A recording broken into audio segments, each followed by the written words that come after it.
Ny lanjany sy ny sandan'ny angovo eto Madagasikara.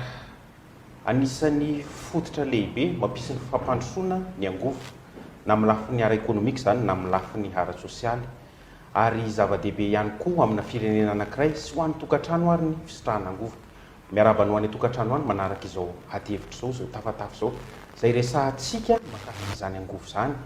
mety hoe ny volana, ary indrindrandrindra ihany koa resahantsika ny fanjifana izany angovo izany eto Madagasikara. Iarahako amin'ny Ramatoa Lovarabary ny fanentanana ity fandaran'ity amin'izao andro izao. Manasanao ary anaraka izany ka hatramin'ny farany. Ho atolotra anareo ny vahintsika androany tafatafa sy dinidinika amintsika amin'izao fandarantsika izao. Manomboka ato amin'ny ankavanako ato, Andriamatoa Andry Ramarson izay tale jeneralin'ny angovo eo anivon'ny ministeran'ny angovo sy ny akoranafo. Miarabanao Andriamatoa Andry Ramarson. Miaraba tokoa. Miaraba Lovarabary. Miaraba namana rehetrarehetra koa dia miaraba ny anaraka an'ity tafatafa ty ohatrany tsy dia tiako loatra le hoe ady-hevitra satria ohatrany hoe hanao combat zany tsy resy raha hanao combat. Zava-dehibe ihany koa ny fiarovana an'izany zon'ny mpanjifa izany satria isika rehetrarehetra samy mpanjifa daholo. Miarabanao Andriamatoa Lalaina Razafindralamo izay mpanorona sy filohan'ny mouvement des citoyens contre l'inflation. Ya, miarabantsika rehetra any tokantrano ary miarabantsika namana mpanao gazety Lova ary Jota ary indrindra ihany koa miaraban'ny vahiny izay toka manetrika eto. Ary eto dia mitodika manokana antsika mpanjifa hanao kokoa kely antsika rehetra izay manaraka ny fandara. Manitra Rakotoary Velo izay manam-pahaizana mahakasika ny angovo amin'ny lafiny rehetrarehetra, na amin'ny lafin'ny stratégie io, na amin'ny lafiny ihany koa teknika koa io, miarabanao tonga eto amin'ity tafatafa ity. Miaraba antsika rehetra, miaraba ny mpanaraka izao fandarana izao, miaraba an'ireto namana izay tafatafa iaraka amin'izao fotoana izao. Izara telo mazava ny fandarantsika amin'izao andro izao. Ety am-panomboana aloha manasanao ny tokantrano mba hijery ity fanadihadiana kely ity izay nataonay mahakasika izany resaka fanjifanan'ny angovo izany, indrindrandrindra mahakasika ireo sandana izany angovo izany. Manao fotoananao ary rehefa avy eo. Niatra nanomboka tamin'ity volana Jona ity ny saran'ny herinaratra vaovao ka ho tazan'ireo tokantrano mpanjifa any anatin'ny faktiora ho raisin'izy ireo amin'ny volana Jolay ny fiantraikan'izany sarany vaovao izany. Araka ny voalaza ny tale jeneraly Jirama dia ena hitovy amin'ny vidinjiro alohan'ny tokantrano mpanjifa eto Antananarivo manomboka izao ny saran'ny herinaratra ho an'ireo tokantrano mpanjifa any amin'ny faritra maro ivelan'ny tambazotra mifandray amin'ny Antananarivo na ny RIA. Rehefa jerena zao eto amin'ny faritra Androsy Anosy dia 570 sy 700 ariary ny vidin'ny kilowattheure iray. Nefa any Antananarivo zany dia 70 sy 300 ariary monja ny vidin'io kilowattheure io, zany hoe mihoatra ny avy roa ny vidin'ny jiro aty Androy sy aty Anosy. Dia amin'ny alalan'ny fametrahana ny péréquation tarifaire izay anomboka atsoato zany dia hidina zany ny vidin'ny jiro aty amin'ny faritra Androy sy aty amin'ny faritra Anosy. Anisan'ny fiovana entiny fampiarana ny tarifo optima ny fampitoviana ny saran'ny herinaratra manerana ny Madagasikara. Na rano no akora fototra manodina ny milina amokarana herinaratra na solika izay lafolafo kokoa dia hitovy ny saran'ny alohan'ny mpanjifa na aiza izy no monina na aiza. Ka raha 500 sy 500 ariary ka hatramin'ny 730 sy 700 ariary no vidin'ny herinaratra 1 kilowattheure any amin'ireo faritra fahatelo na zone 3 hatramin'izay dia ena 400 sy 300 ariary tahaka ny vidinjiro alohan'ny ponina misitraka ny herinaratra taritin'ny tambazotra iraisany eto Antananarivo izany manomboka amin'ity volana Jona ity.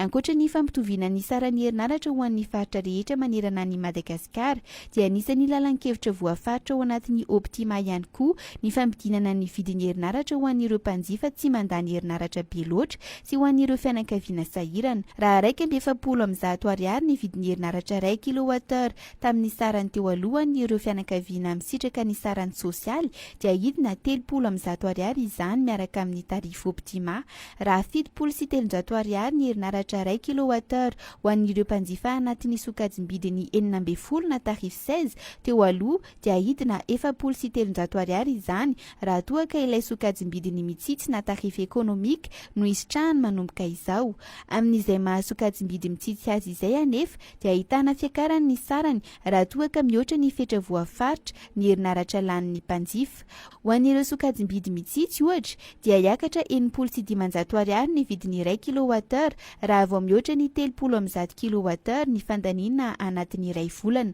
ho tonga hatramin'ny 480 sy 700 ariary isaky ny kilowattheure izany vidiny izany raha toa ka mbola ambony noho ny 300 kilowattheure ny fandaniana ataon'ilay mpanjifa. Araka ny antotanisa avy amin'ny orinasa Jirama dia tokantrano miisa hatramin'ny 5,000 sy 5,000 sy 400 no isitraka ny fihenam-bidiny herinaratra hatramin'ny 5,000 isanjato ho an'ny 100 ny mpanjifa ny Jirama kosa nefa izay voasokajy ho anisan'ny tokantrano manan-katao indrindra ireo manao fandaniana herinaratra mihoapapana dia hiakatra ary dangana tokoa ny saran'ny herinaratra. Ary mazava ho azy raha ohatra ianao zany fankaviana mba manan-katao izay manana an'izay confort teneninao zay dia misy tolotra izay apetraky ny orinasantsika Jirama ho an'ireny fianakaviana ireny, ilay tolotra confort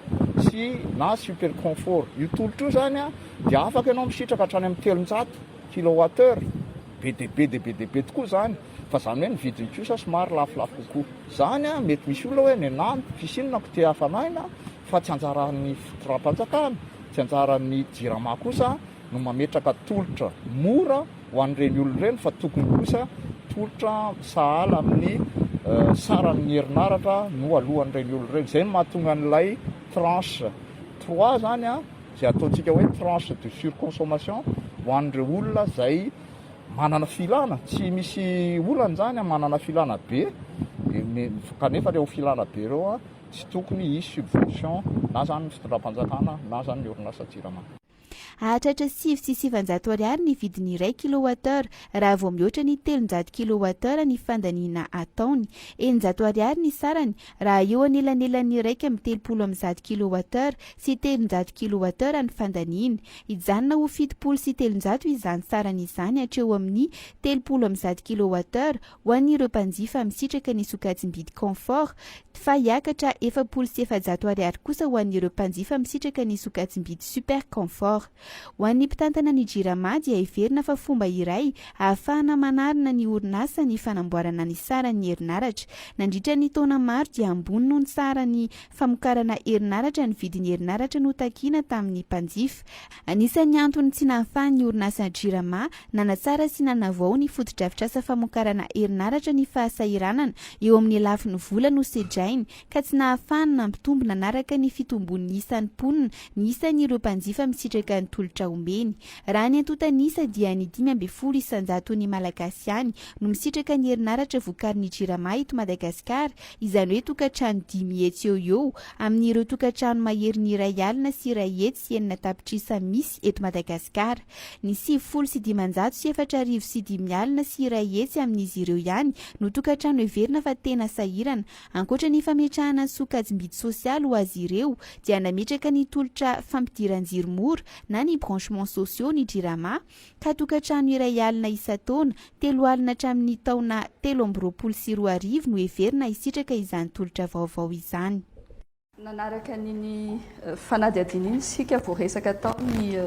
vidin'ny jiro izay ho resantsika eto mandritra an'ity fifanakazakevitra ho ataontsika ity, fa anisan'ny vao resaka tao ihany koa ny hoe 5,000 isanjato ny malagasy ihany no misitraka ny angovo, indrindra moa zany fa ny angovo avy any amin'ny orinasa Jirama. Antany anao Andray Matotale Général hoe inona no antony mahatonga an'izay le hoe 5,000 isanjato ny malagasy ihany efa voaresaka tao ihany le hoe noho ny vidin'ny herinaratra izay anisan'ny ambany fa mety tsy izay loatra angamba fa misy antony lehibe kokoa. Inona le tena antony mahatonga le hoe vitsy dia vitsy ny malagasy, ny tokantrano malagasy misitraka ny angovo? Misotranao te hamaly anao mivantana fa misy zavatra tiako ahitsikely aloha mialohan'ny hamaliko an'izay fantaninao zay. Ny angovo dia tsy herinaratra ihany, dia tsy Jirama ihany. Ny angovo dia misy hoe herinaratra, dia misy zavatra hafa ankoatra ny herinaratra. Ary mino aho fa namako Andriamatomany Tratsiambadikatsy izay spécialiste expert amin'io zavatra io mety hanampy anahy nazava an'ilay izy aminareo rehefa avy eo. Tsy zavatra teknika be koa zany fa tsara ho fantatra ilay izy satria iainantsika zao le changement climatique izy ny fitenenana ny tsy fahampindrano dia satria no tsy nitsony avintsika zany le resaka hoe angovo hafa ankoatra ny herinaratra. ekeko zato isanjato mihitsy hoe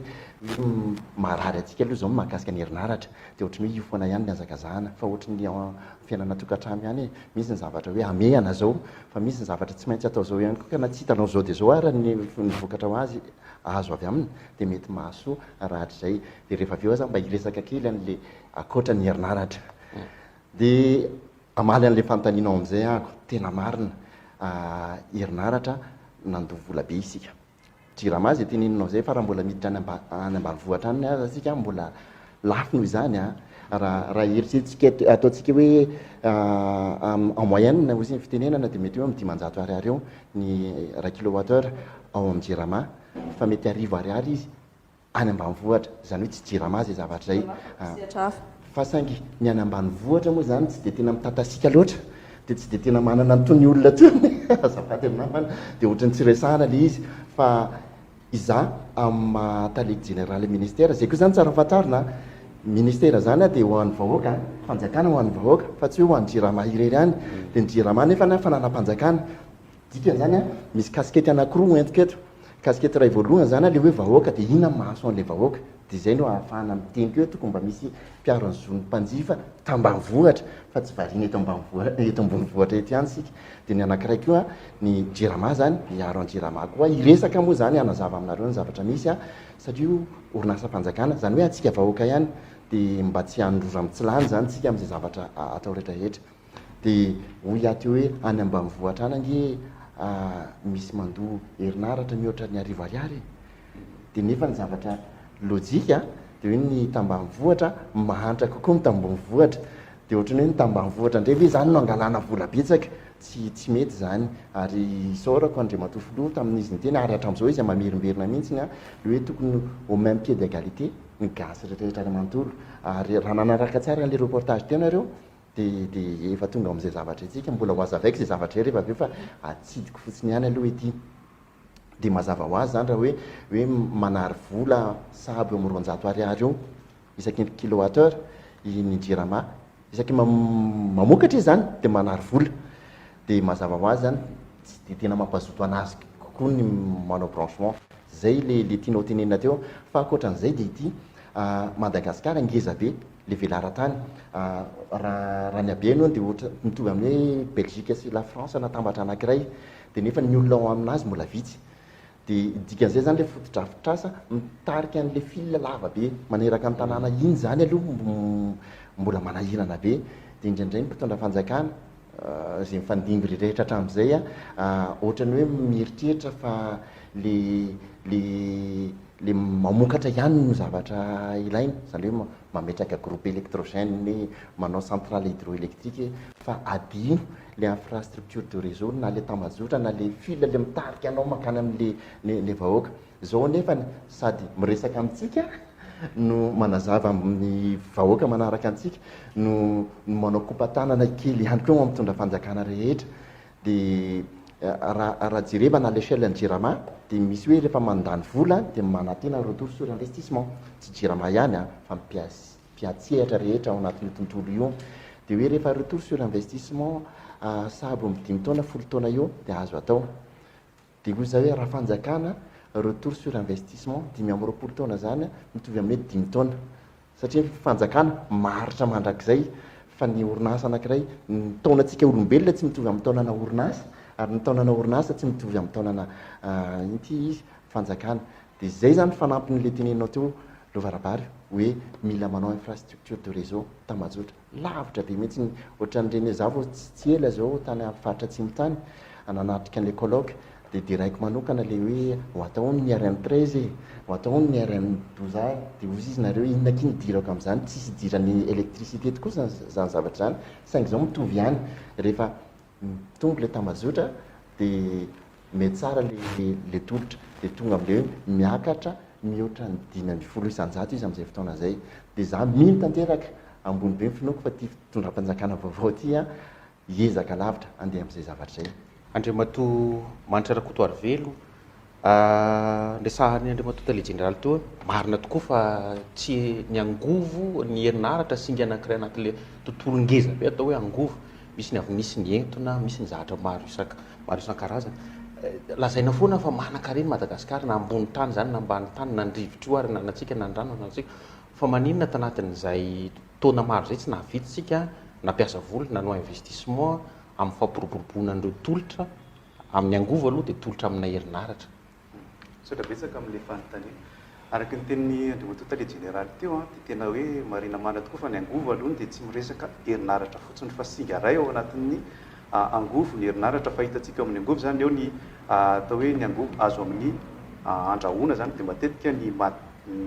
zay ny tena angovo ampiasain'ny malagasy maro anisa amin'izao fotoana izao zay hatrany amin'ny 90 latsakely 9 dia ny hazo na io kitay na io charbon zay andrahoan'ny tokantrano malagasy. Ao aorianan'io raha atao fotsiny atao hoe lanjalanjaina ny karazana angovo anankiray dia ny solika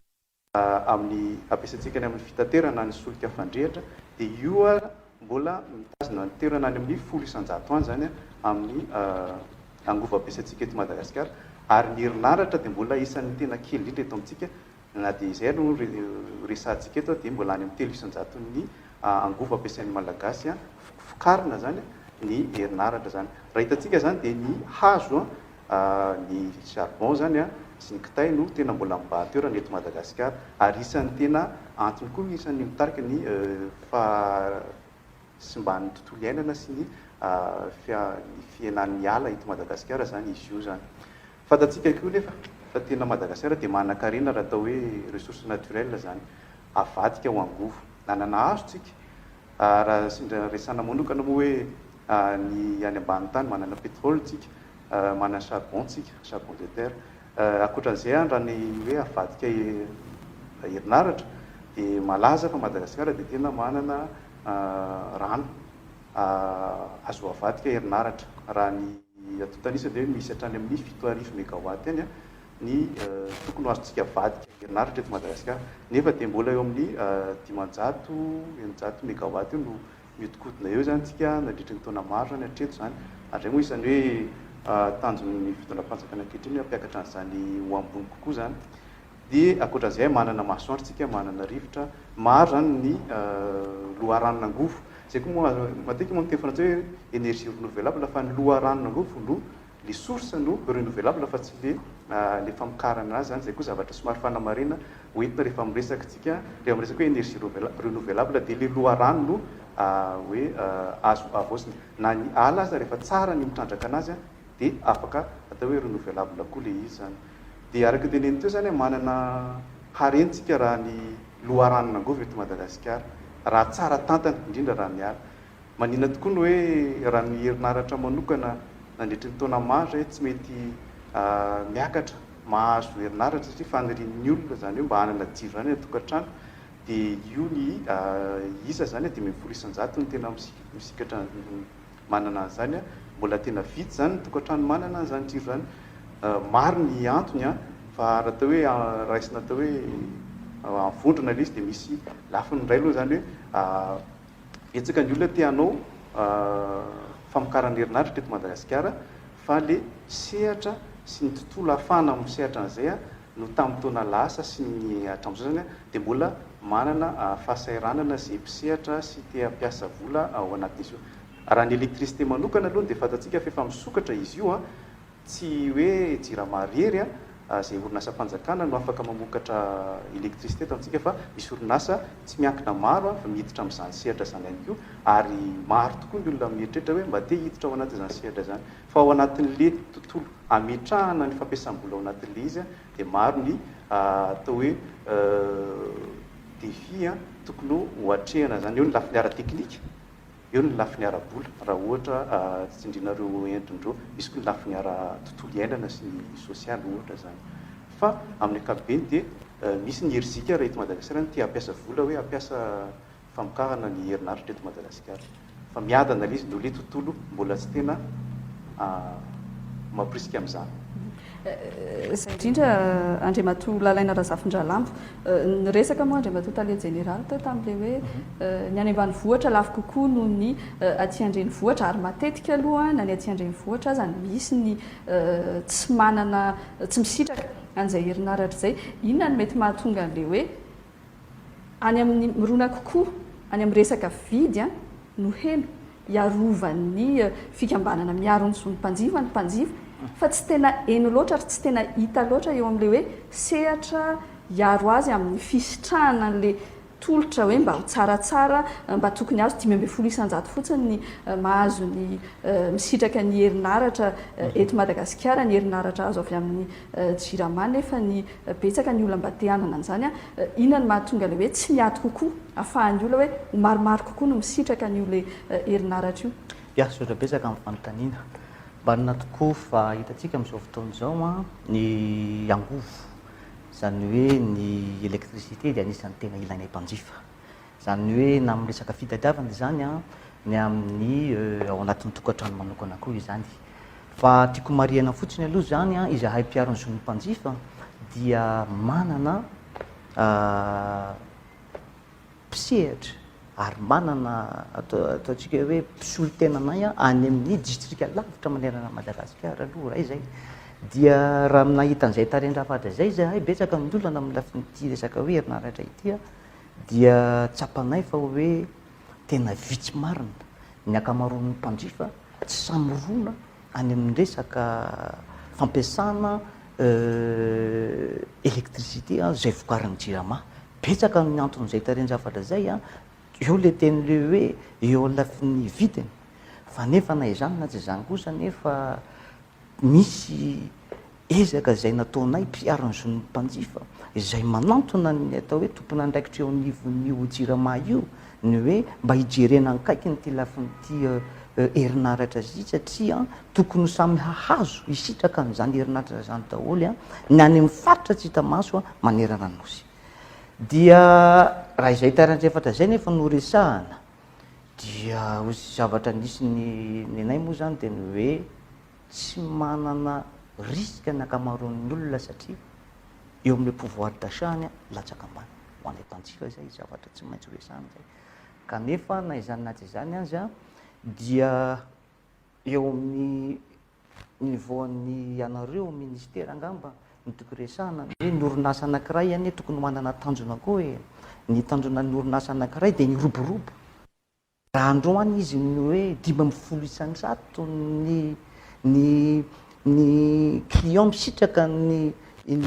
JIRAMA tokony miezaka zany ny JIRAMA mampitombo azy andesy lahatra nay mpanjifa ny hoe no tokony atao ny politika atao amin'ny resaka prix mba hahafahanay mpanjifa hisitraka l'électricité amin'ny rariny sy ny intsiny. Dia zay zany ny zavatra misy fa ny tanjona fotsiny dia hoe ny fiarahany rehetra zany hoe na izahay mpiaro ny zon'ny mpanjifa na eo ihany koa zay ny tompona andraikitra anivon'ny JIRAMA miara-mientana ny rehetra ny hoe ray mba hisitraka n'izany natao hoe angovo iraisany rehetra zany na ny tontolo ambanivohitra na ny tontolo eto andrenivohitra. Andriamatoa Général, amarana antsika ity tamin'ny voalohany ity, inona daholo ary ireo hoe fepetra ilaina na amin'ny lafiny nitenenin'Andriamatoa Manitra Rakotoary Velo teo mbola misy sakatsakana na amin'ny lafiny lalàna angamba io institutionnel na amin'ny lafiny zavatra maromaro na amin'ny lafiny fampiasam-bola, inona daholo ary ireo fepetra ilaintsika ahafahantsika tena hoe mba mampitombo raha ampitso rehefa miresaka raha ampitso amin'ny lafiny firenena mety hoe afaka 10 taona afaka 5 taona afaka 10 taona mba hampitombo ny ohatra hoe 5 isan-jato io lasa 3 isan-jato lasa 5 isan-jato lasa 5 isan-jato. Misaotra anao raha ohatra ny orinasa JIRAMA dia izy aloha tokana 100 isan-jato amin'ny firenena malagasy amin'ny fanjakana malagasy ngeza dia ngeza izy satria eo amin'ny 5,000 eo ny mpiasa ao anatiny ao. Tsara marihana mihitsy izay zavatra no ny antony dia tsotra fotsiny rehefa ngeza tahaka an'io no orinasa anankiray dia lazaina fa manahirana ny mitantana anazy tena compliqué zany hoe tsy paramètre ray zany no kitianao ahafahanao mama olana maro isan-karazany paramètre maromaro misy fomba fiteny zay hoe tsy 1+2 le izy tsy équation de second degré fa équation à un degré à un inconnu le zavatra dia izay zavatra zay no tantaraiko tsy valapatra koa fa amin'ny ampahany vitsy fotsiny. Anisan'izany ny tarif io le efa ny reportage nataonareo teo mahakasika ny Optima. Anisan'izany isaorako be da be mihitsy ny namana tatsy ambadika tatsy ny resaka an'le izy a efa miditra anatina antsoina hoe politique d'investissement zao ndrirama teo aloha tsy nisy zay zavatra zay raha tsy manao investissement ianao a lalàna fitantanana zany a rehefa tsy manao investissement ianao tsy mihatsara ny vokatra atao natsidika eo ihany keo teo hoe misy fandraisany amina mpamatsy vola za manokana aloha tsy de tena tiako loatra le fitenenana hoe mpamatsy vola le izy satria le izy tsy afafy fa indramana atsy hoe indramana fotsiny ihany fa indramana misy tambony be da be misy condition be da be ary ny tena manahirana amin'izy indray a tsy condition ao anatin'ny jirama ihany fa condition mety mifangaro amina zavatra firenena mihitsiny fa ireny zavatra ireny efa voasony tany aloha tany de arenina de misy ny atsaraina de misy mbola atao anao tsetsatseta tsy aritra kely fotsiny aminareo a fantatrareo moa fa misy an'izany hoe programme antsona hoe pagose zany efa taloha ela be zany a tampotra amin'ity taona ty le pagose de anisany mahamenatra le zavatra fa tsy mampaninana ary ny teny anazy le mahamenatra fa atsika gasy zany ny tsy fahaizana mitantana ny tsy fahaizana mandrindra zavatra de ohatran'izao le hoe mandrindra zavatra sy tsy fahaizana mitantana ao anatin'le programme pagose a novidina ny poteau béton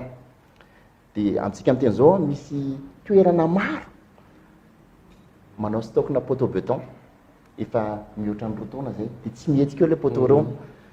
fantatra io tsy mampetsika anazy satria tsy manana camion ibata anazy tsika na hoe tsy manana fil satria atao inona moa poteau mipetraka raha tsy misy fil apetraka aminy zany hoe le coordination mihitsy zany tsy misy teto amintsika tsy mahay mitantana mihitsy isika gasy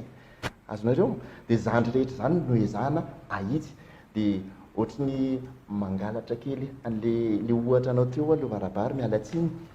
tahaka an'le hoe fikambanan'ny mpanjifa de misy ihany koa ny antsoina hoe syndicat amiko manokana aloha zany rehefa atao définition famaritana ny antsoina hoe fikambanan'ny mpanjifa de manjifa aloha ianao vao mikambana fa tsy hoe za mbola tsy mpanjifa fa zay fa ao anatiny fikambanana dikan'izay zany tsy tokony mankany am'le hoe hitarina le izy fa le tolotra aolo no atsaraina de anisan'le tolotra ao a ny tarifa anisan'le tolotra ao a le tapaka matetika le jiro a anisan'le diso a tsy hoe tapaka matetika le jiro fa tapaka matetika le herinaratra satria zay koa zao tsara fantatra herinaratra mitondra jiro fa herinaratra koa mamelona anao amin'ny zavatra be da be ary raha mahay mitantana an'io zavatra io ianao a de ohatrany tsy misy valeur nintsony zany hoe arabola zany tiako tenena tsy misy valeur nintsony a le jiro fa le herinaratra tao aminao efa nampitombo ny fiarikarianao a de lasa tsisy valeur nintsony zavatra be da be ohatrany zany mila hitsy ao anatin'io de misy ihany koa lalàna fantatrareo moa fa isika nanao soni tamin'ireo antsoina hoe PTF reo hoe izahay tsy afaka manao tsy afaka fa izahay isaky ny manao an'izao zavatra sahala am'izao de tsy maintsy manao rapport aminareo de tsy maintsy mahafantatra nareo dikan'izany a ohatrany hoe fomba fijeriko a ohatrany hoe misy gouvernemente fa mbola misy koa gouvernemente ambony gouvernemente misy président de république fa mbola misy ihany koa président satria tsy maintsy ohatrany hoe mierana mampafantatra zavatra tsara zany a fa zavatra ratsy ihany koa tsara le izy satria nahoana tsy manao tao fahatantsika ary misy manaramaso satria efa gaboraraka ny teto amin'ny firenena hatramin'izay fa tsy de tsara ihany koa le izy satria misy patron amboniny patron zany de aleo angambany tsy tidy betsaka ntsony ako fa raha mbola misy fanontaniana rehefa avy eo de itsiko fana ihany me fotsiny lovarakatsy avarikatsy hofaranatsika angamba aloha iny fa mbola hiverina iresaka an'iny ihany tsika fa iresaka hiditra amin'ny fizarana faharoa iresaka momba le vidin-jiro de avy hatrany Andriamatoa Lalaina Razafindralambo no iantefan'ny fanontaniako no resana tao Andriamatoa Tare Général ny teny fa manary 200 ariary isaky ny kilowattheure ny jirama rehefa mivarotra an'iny zany hoe latsaka amin'ny ankapobeny moa zany fa tsy amin'izy rehetrarehetra ary zay ny antony mahatonga ihany koa an'le tsy fafahan'ny olona misitraka tsy afahan'ny jirama manao an'le investissement anisan'ny heverina fa ampiakatra sy ahafahan'ny orinasa jirama mivelatra kokoa sy manarina ny tenany ity resaka fanatsarana ny vidin'ny herinaratra ity efa tokony hiatra izy tamin'ny volana janoary fa noho ny fisian'ny tabataba sy ny sisa aloha moa dia niverina ny resaka le izy manahoana ny fandraisan'ny fikambanan'ny miaro ny tsony mpanjifa indray an'io vidin'ny herinaratra hiatra amin'ny ty volana ity zao mihitsy. ia marina tokoa fa tao anatin'ny volana maromaro zay a dia tena misy ny fiakaranao papana aloha teo amin'ny lafiny jiro sorano mihitsy dia nanolona an'izay tariny zavatra zay a tsy nitazapotsiny izahay teo amin'ny mpiarony zon'ny mpanjifa fa nieny metahetan'ireo mpanjifa aloha dia hoe inona ny olana mety iseo ary tsy anisany hoe nieny fotsiny izahay fa nidina ifotony teo ny orinasa jirama ary namakafaka hoe inona ny mahatonga ny fiakarany tia vidin-jiro tapitapoka ity no nefa tonga tao moa zany a izahay dia misy ny fanazavana tiaovanany tompony andraikitsy ny jirama manolona an'izay tarany zavatra zay hoe itya ny antony mahatonga ny fiakarana fa na izany na tsy zany aza misy ny politika izay napetraky ny jirama araka mivoalaza antsika rehetrarehetra no hoe fampiarana n'lay projet optima lay tarifa vaovao dia raha nijery moa zahay a dia maro satria amin'ny mampiarana zon'ny mpanjifa tsy afaka hiteny mihitsy zay ny zavatra tsy hita amin'ny masonay aloha fa dia hitanay aloha fa betsaka ny mpanjifa nisitraka n'lay fihenam-bidiny lay facture raha nampiarina ny tarifa optima maromaro izy eo ary afaka horesahantsika eto ihany to zao anisan'ny entiko tatia betsabetsaka ny tarifa ny facture nidina eo zany natonga anay nyteny a ny hoe zavatra nafinaritra anay voalohany indrindra teo anivon'ny mpanjifa aloha ny hoe nisy ny fiainana fa na izany na tsy zany aza mbola misy maromaro koa araka ny teny voalaza teo eo amin'ny folo isan-tato ihany koa nefa no mbola tsy nisitraka n'izany fiainana izany ke eo zany zay le mbola mitodika foana amin'ny tompona andraikitra ny hoe jerevy ihany koa aloha izay olona zay mbola tsy nisitraka n'izay a fiainam-bidy izay fa aminay mpiarony zon'ny mpanjifa dia miaro izahay a ny araraky ny lalàna ireo etaetan'ireo mpanjifa malagasy ireo a ary tondrany amin'ny afaka mivoalazako teny hoe any amin'ny tompona andraikitra fa za mihitsy manateny a fa efa nisy vokany ihany koa aloha amin'ny akapobeany a ny fampiasana nyty optima ity ary eto a dia itodika manokana ao atsika mpanjifa tonga dia ararotika ihany ny resaky satria manana didy lehibe ihany koa itsika mpanjifa ny amin'ny fampiroboroboana ary indrindrandrindra ihany koa mifanatsarana ny orinasa tokana izay nanany malagasy dia eto a dia itodika hoe sahy koa tsika mandray andraikitra raha mahita ny hoe zavatra tsy mahomby eny amin'ny fokotany izay misy ntsika satria hitatsika malala nefa ny herinaratra na ny jiro dia anisan'ny hareny ary are-pirenena izy zany ka alao koa zany a mba horovanatsika ihany koa satria raha sanatria mivava kosa aloha ka ny hoe maty ny orinasa zay hany ho atsika mpanjifa ihany koa dia itsika mpanjifa ihany koa lasa victime miaraka aminy tsy zay le zavatra eto dia efa nientana dia mimeloha fa misy manantena fa isy vokany lehibe ny eo anivonay mpanjifa tsirairay avy a eto a Madagasikara ny fampiasaina nyty tolotra vaovao ity a amin'ny akapobeany aloha fa ho anay mpiarony zon'ny mpanjifa izahay dia mijoro foana ary tsy maintsy hiaro zany tombontsoa amin'ny mpanjifa zany a ary manerana anazy andriamato manitra rakoto ary velo teboka tsy maintsy kitihana ave io resaka vidiny io eo anivon'ny jirama zany hoe levier tsy maintsy ahetsika ave io raha ho anareo mandinika sy mamakafaka manokana mahakasika tontolon'ny angovo tontolon'ny herinaratra eto Madagasikara marina tsy maintsy isan'ny kitihana ny vidin'ny jiro satria isan'ny miantoka ny fidiram-bola ny jirama zany ary raha orinasa arabarotra izy a jiro no amidiny a dia tokony afaka mahita tombatra ao anatin'izany izy mbola tsy zay nefa no zava-misy amin'izao fotoana izao fa isan'ny raha mivarotra ianao a dia ny vidin'ny zavatra amidinao ny zavatra isan'ny tsy maintsy kitihana ho an'ny mpanjifa aloha dia fifaliana tokony hoe niena le izy ary tena zava-dehibe zany a ahafahana manatsara ny tontolo iainan'ny mpanjifa zany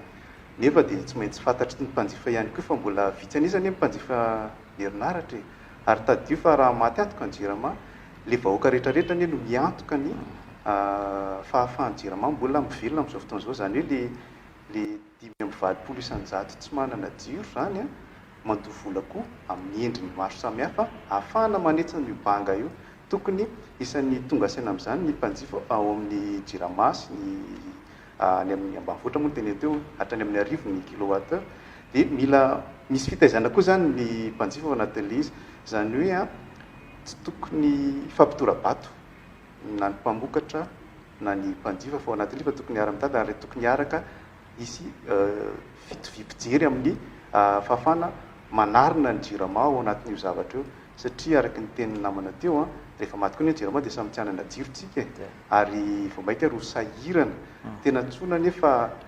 ny any ambanivohitra tsy miteny fa rehefa mandeha le fanitarana ny jiro io, ireo orinasa manao ny famokarana jiro any ambanivohitra rehefa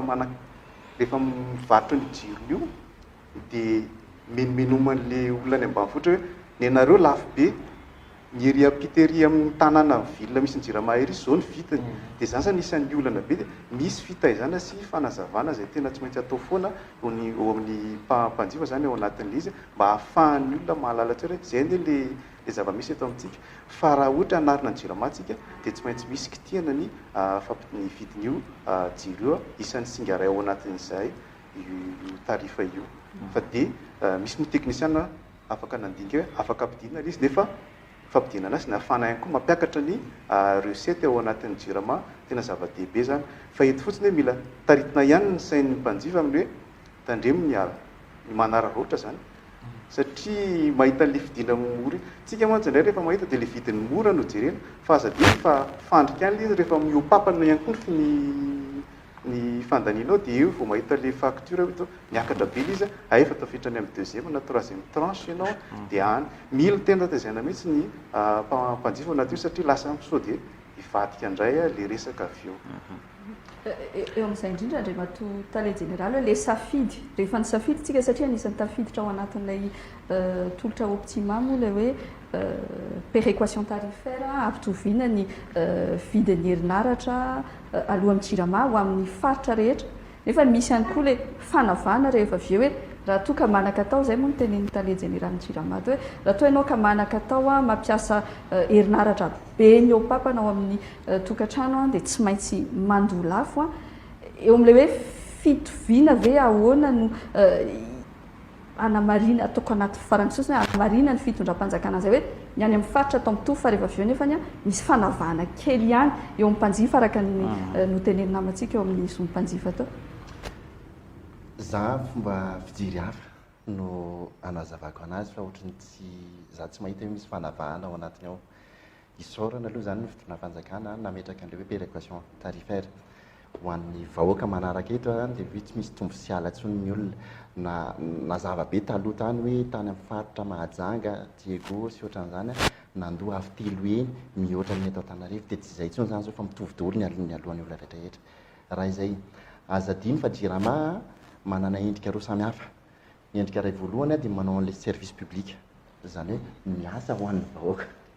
Fa ny endrika iray faharoa dia société izy, zany hoe rehefa hoe société zay izy manao mivarotra ihany koa izy.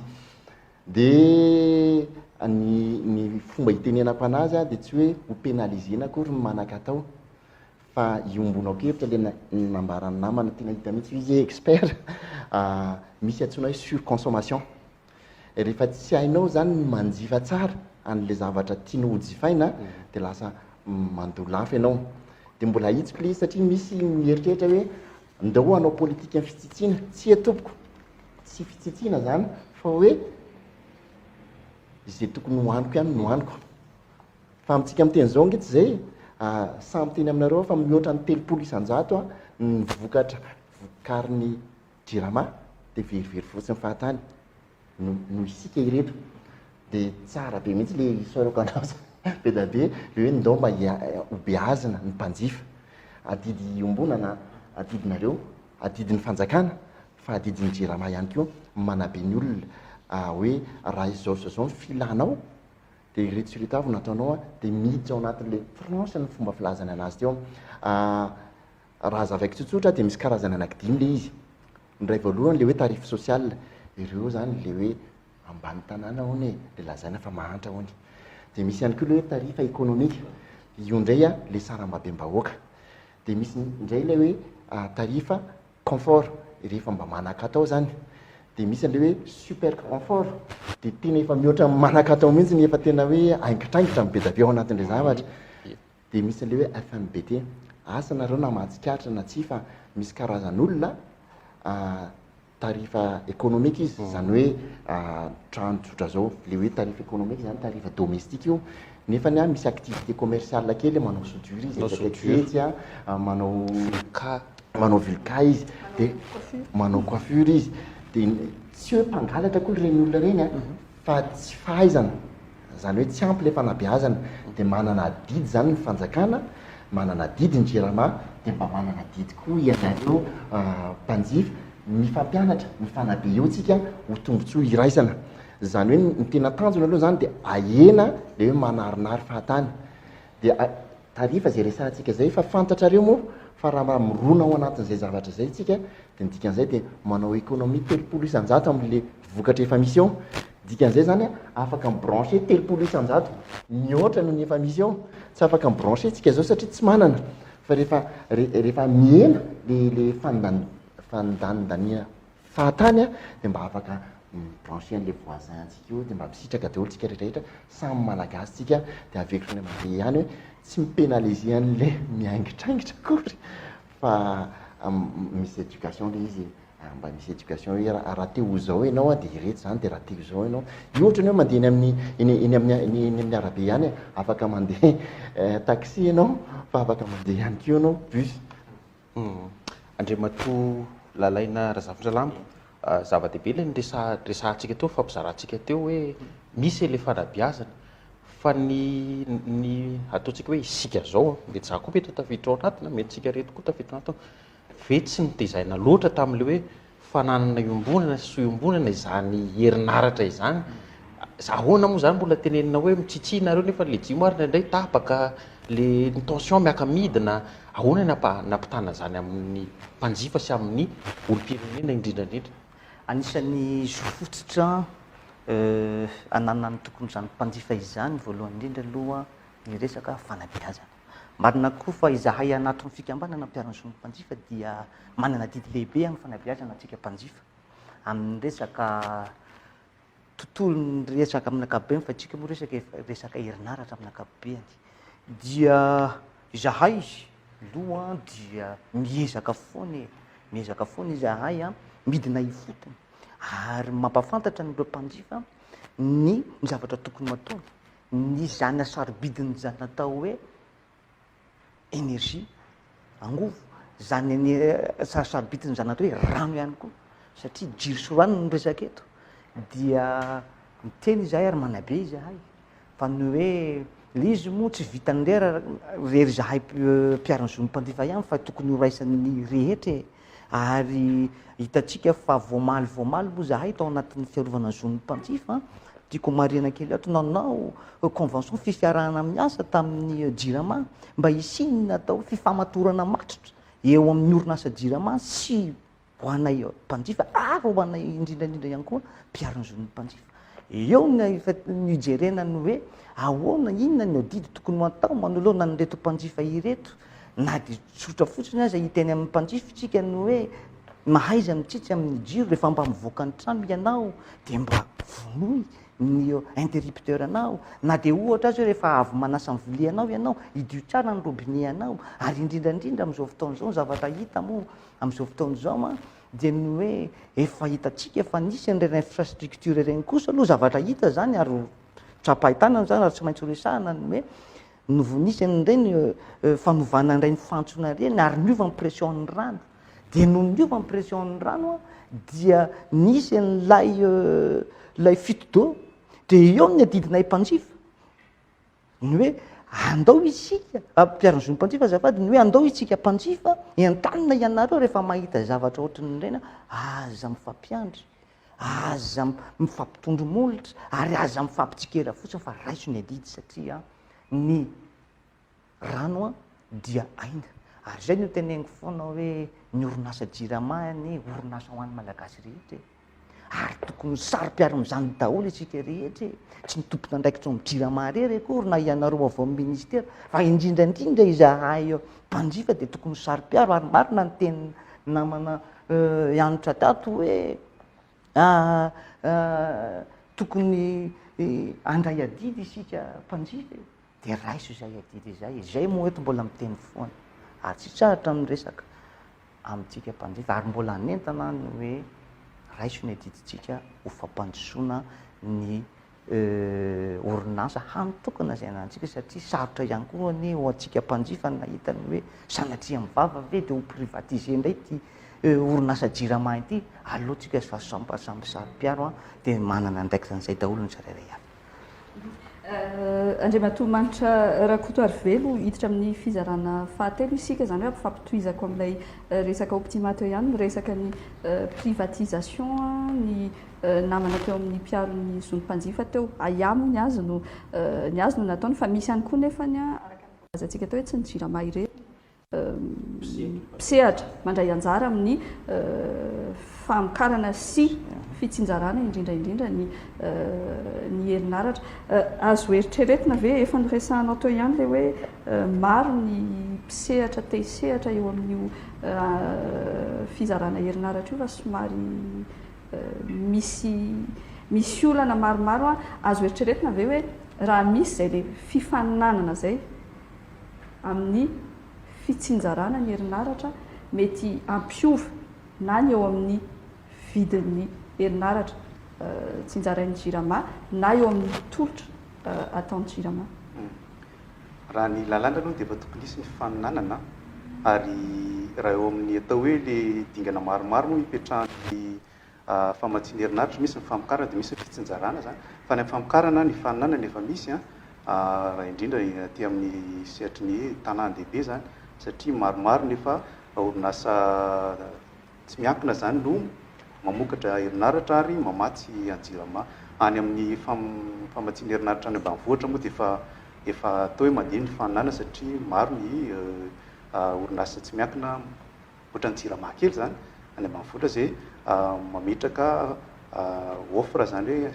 miankina amin'ny appel d'offre ataon'ny fanjakana na mametraka koa hoe candidature spontanée zany hoe andao mba hanao jiro ery ambanivohitra ery zany maro zany izy ireo nefa na izany betsaka ny sakana ao anatin'le izy lalàna moa efa roapolo taona nana lalàntsika manokatra an'izy io dia vao navaozina izy 3 taona lasa zay ary vao teo vao herinandro vitsivitsy zay herinandro tamin'ity volana ity nivoaka ny atao hoe décret ahafana manatanteraka an'le lalàna ihany koa zany ary io lalàna io dia vokatry ny atao hoe fanadidinana hoe taizany tsy dia teo aloha teo moa zany atao hoe procédure zany dia ty lalàna vaovao ty sy ny décret fa mba manalefaka zay procédure zay ahafahan'ny tsirairay mba mitsofoka ao anatin'le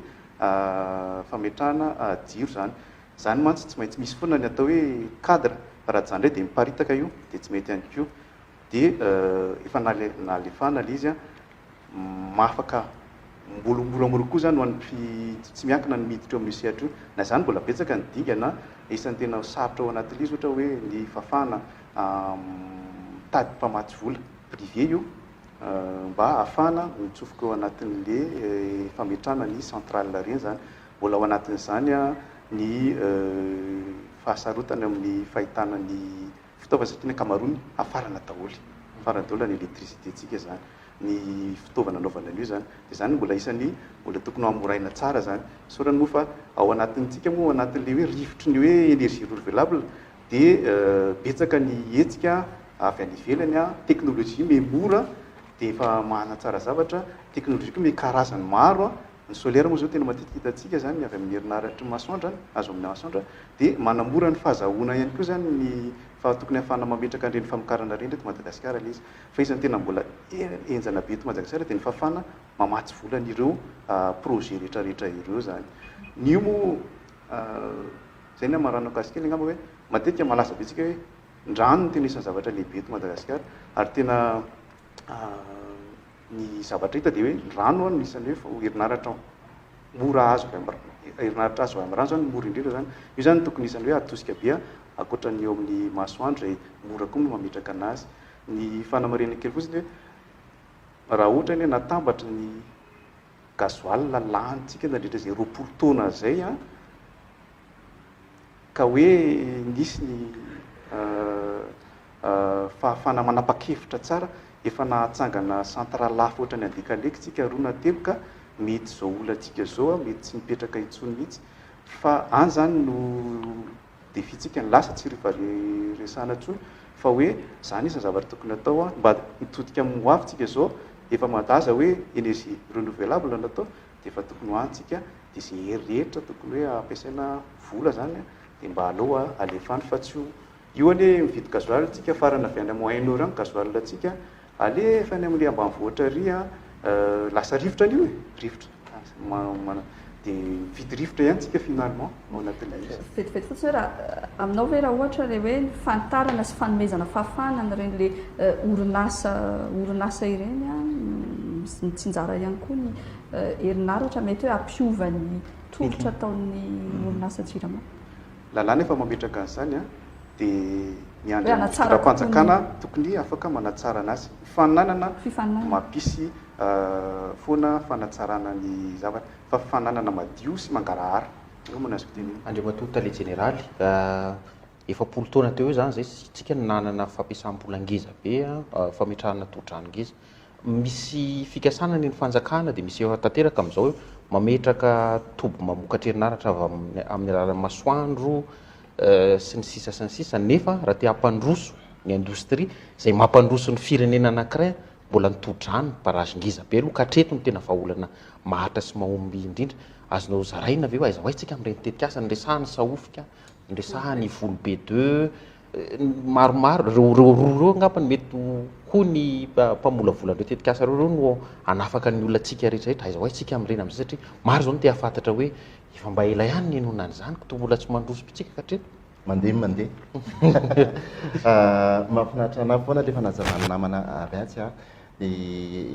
mialona malika an'izay aloha dia amaly an'le hoe privatisation satria misy zavatra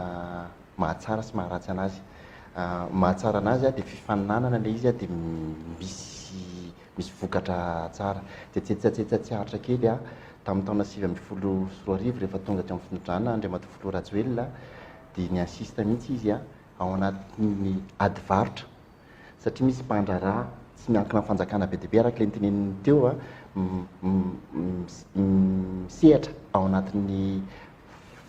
production zany fa tsy fijanjarana anazy dia nisy contrat ny fanaovan'ny jiramata amin'ireny izay no heverinay fa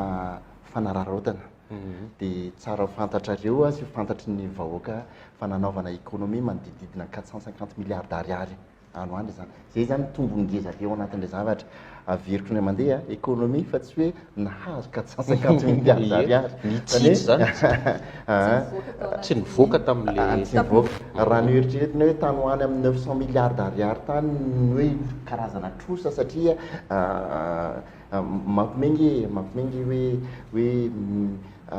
isika mividy lafa dia mivarotra mora dia mieritreritra tsika fa vita andofo le vola foana ihany dia raha niakatra tany amin'ny 900 milliards d'ariary tany hoany ny karazana trosa dia efa mba nanao ekonomia na 450 milliards tsy piako ngeza be zay satria zay mahatsara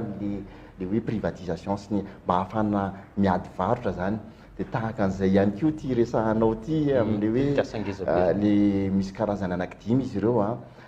teneninao teo volobe saofika mbola misy an'izany hoe ambodoroka zany mbola misy an'izany hoe rano mafana mbola misy an'izany hoe afatezam-bato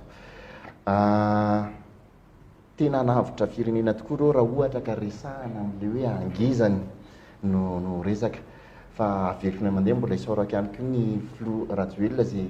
tena hitako hoe nibooste anay indraindray zahay marary andoha mihitsy hoe ahoana marina moa zany fa tena marina le zavatra nyresahany satria za tsaroko tsara mihitsy ny tany am-piandohana vo eta le generaly dia nandray an'le dossier sy ny rehetra dia niady varotra dia tany hoany mihoatra ny 7 centimes de dollar ny sasany ara moa en euro mihoatra n'izany ny tarifa hivarotan-jareo an'le izy ekena tsara zany satria mihoatra ny amin'izao fotoana zao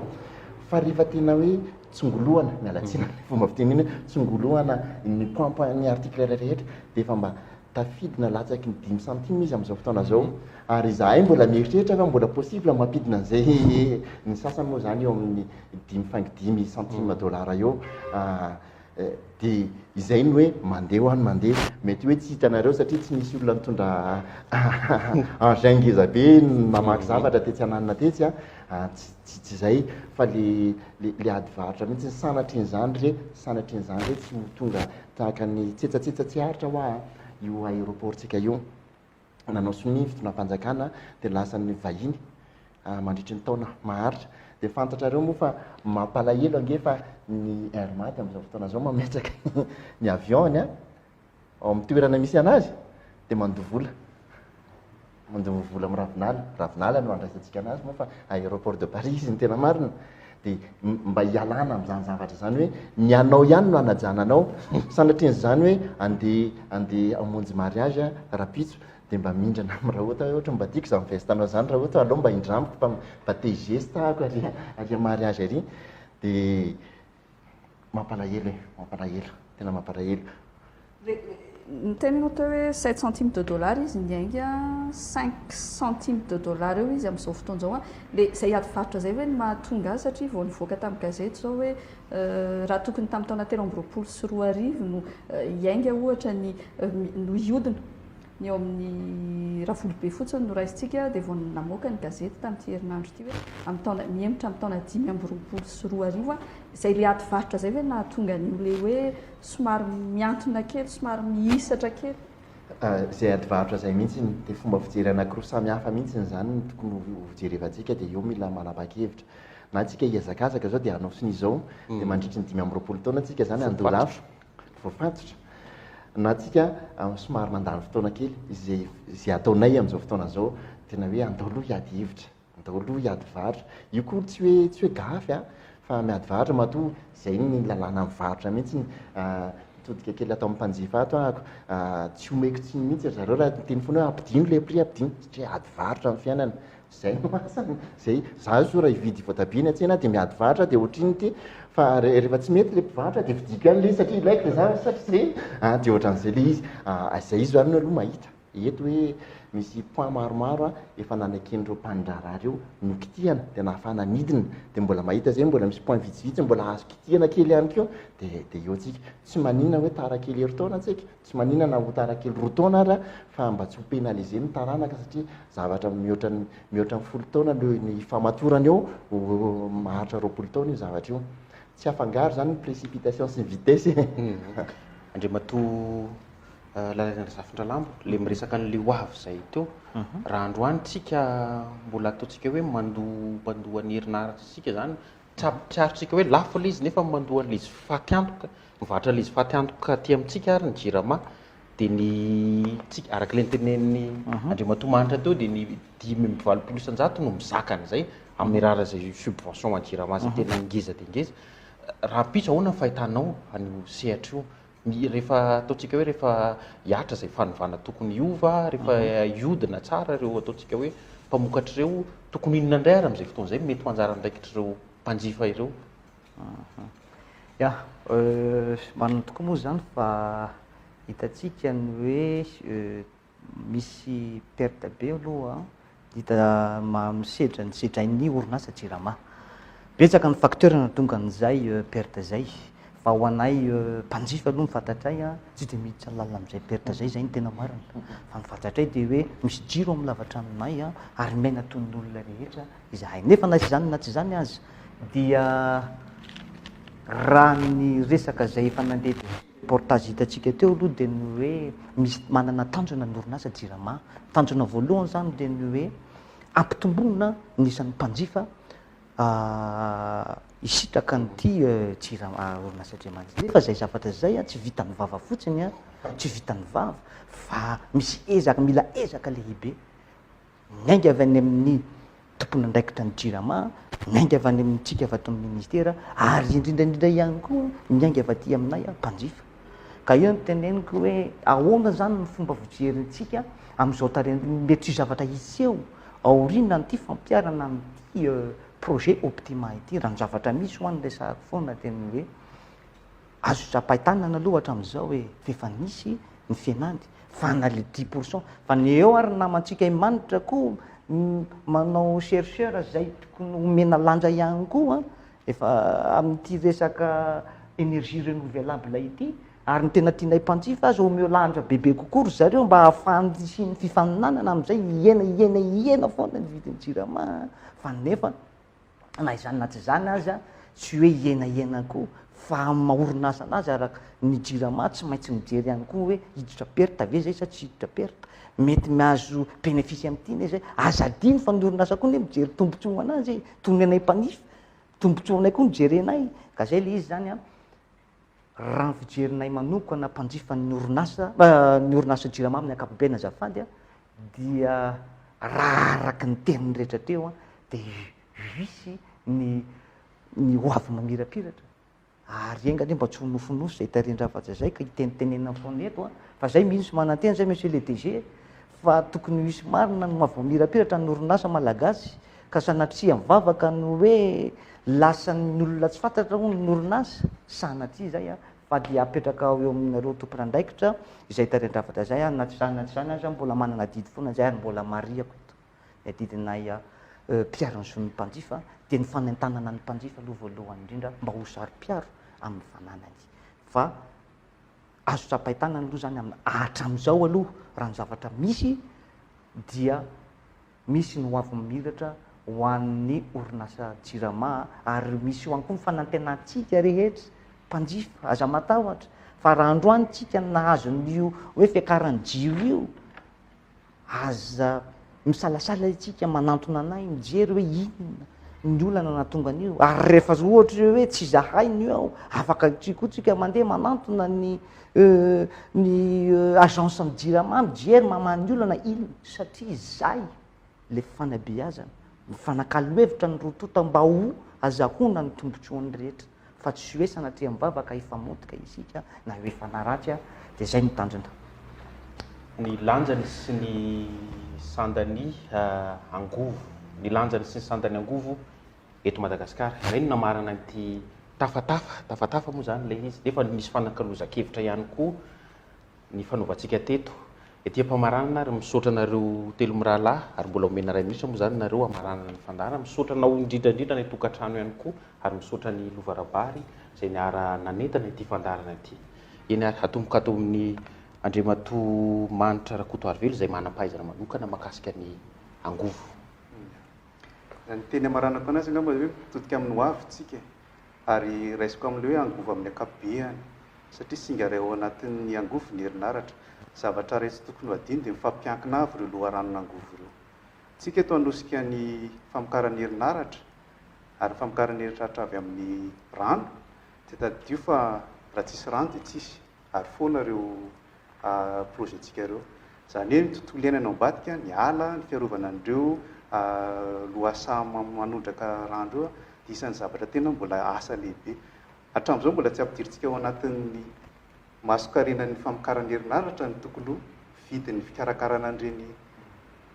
bassin versant ireny zany na ny reboisement fa zany zany zavatra tokony fahitrerentsika mihitsy hoe manana andraikitra tsika hijery fa mifampiankina avy ireo za manokana dia tena tiako mihitsy raha iroborobo ny électricité to Madagasikara ampiena ny fandaniantsika ny ala amin'ny resaka fandrahoana ary nefa ao ambadika izay misy tokony eritreretina mihitsy ny fikarakarana an'ireo ala zay misimba eto Madagasikara ireo tadidio fa amin'ny 2050 tsika 50 tapitrisa dia ahoana ny velomana amin'izany raha ohatra ka zao endrin'izao fa mila amin'ny fiteniko matetika dia efa on est au pied du mur tsy manana safidy tsontsika tsy maintsy io lalaka le fa rehefa tsy hoantsika dia sahirana tsy andro taona folo taona tsofa dia efa atao dia vosahirana dia manentana antsika rehetra indray anjara sy indray andraikitra ao anatin'ny fanatsarana ny tontolon'ny angovo eto Madagasikara. Andriamatoa Lalaina Razafindralamba izay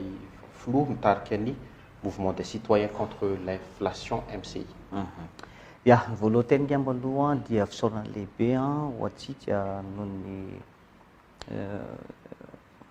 fanaovana nyity fandarana ty ary ny fanasana manokana moa zany ary misaotra ihany koa atsika mpitsihatra eto. Todika manokana angamba ny tenako amin'ny mampiaro ny zon'ny mpanjifana ho antsika mpanjifa rehetra tsanganavaka. Manana didy lehibe itsika mpanjifa malagasy ny amin'ny famporoporobola ny orinasa malagasy. Anisan'ny orinasa tokana zay tokony ho arovantsika ny orinasa jirama. Dia eto dia misiotona ary manentana antsika tsirairay avy ny hoe mba ho sary-piaro amin'io resaka jisorana io, na dia fandraisana didy kely azy dia efa zava-dehibe ny fandraisana ho anjara. Faharoa manaraka amin'izay mitodika manokana ihany koa itsika ho etanovan'ny ministera be da be ireo manam-pahaizana eto amin'ny firenena, be da be ireo olona tia haniry hitranjaka n'izany natao hoe angovo ary satria ny tanjon'ny rehetra dia ny hoe angovo ho an'ny rehetra ary mpanjifa hiadana amin'ny angovo malagasy dia izy zany hoe omeo sehatra manokana ary ijerevo manokana mihitsy ireo mpitsandraka madinika na salasanana amin'ity resaka angovo ity, ary eo ihany koa ny resaka gaz tokony hojerena ihany koa satria azadinitsika fa i Madagasikara dia anisan'ny manana gaz tsika, dia tokony hojerena manokana koa zay tarendravatra zay mba ho tombotsomany be sy maro indrindrandrindra moa mba resako eto ho anay mpanjifa satria efa tena marefo dia marefo amin'izao fotoan'izao ny fahefambidinay mpanjifa dia atsipy izay tain'izay ho antsika manam-panahy dia makasitraka tompoko dia efa manao veloma mandram-peona ho antsika rehetra mijery. Andriamatoa Andra Marson zay tale generalin'ny angovo ao amin'ny ministeran'ny angovo sy ny akoranafo. Ny vola tiany angamba dia fisaorana anareo nanasanay teto manantitra an'izay tiany nataonao izy mirana zay satria ahafahana nitafatafana nazava zay zavatra maizimaizina rehetrarehetra tany ary mitondra hevitra vaovao ho andrehetra. Faharoa manaraka zay dia hitodika manokana koa amin'ireo fahefana mpanantanteraka sy mpiantsehatra amin'ity sehatry ny angovo ity ako raha maheno anahy ianareo amin'izao na mahita an'izao zavatra zao dia te hisaotra aminareo amin'izay ezaka efa vita hatramin'izay satria mandeha izy ny fitenenana ary mihatsara ilay zavatra saingy hoy hoe mbola misy performance mbola tokony hatsaraina dia araka ny fitenin'ny Andriamatoa Filoha Rajoelina zay hoe manao rattrapage n'izay fahatarana nandritra ny enimpolo taona zay tsika dia le vitesy eto angamba tsy le vitesy ve kely intsony fa atao ngeza be dia misintona ansaintsika hoe misy zavatra mbola tokony avaozina sy hatsarainao fa afaka tokony mihazakazaka misimisy kokoa amin'izao. Manarak'izay dia mitodika manokana ny mpiasa ny-jirama rehetra sy ny fahefana mpanantanteraka tantana ny jirama. Optima midika hoe optimisation zany hoe fanatsara